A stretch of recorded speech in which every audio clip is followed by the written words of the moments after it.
हजारा आजा दोबारा अनत ढोढ़िए पढ़ेला चलावा दी। ए मैडम हवे चंदौली बाबुनी हवे चंदौली बाबुनी धागा दुनु बैलून दबा दी। हवे चंदौली बाबुनी धागा दुनु बैलून दबा दी।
हवे समाना करी मुआना हवे समाना करी मुआना हो लगे यही बेरा गोली चलावा दी।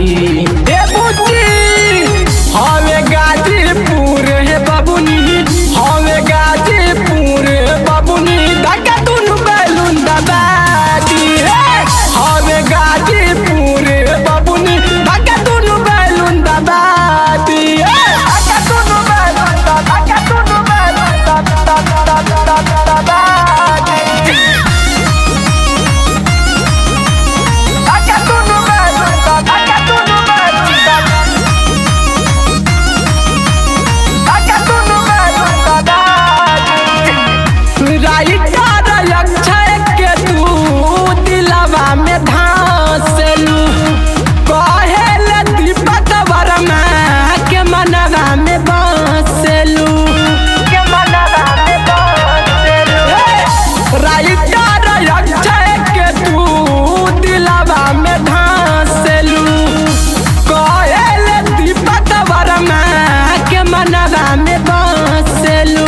सुनाए रानी झारी तोरा पानी सुनाए रानी झारी तोरा पानी अजया पवन से भेंट करवा दी। ए रानी हवे सासाराम बाबुनी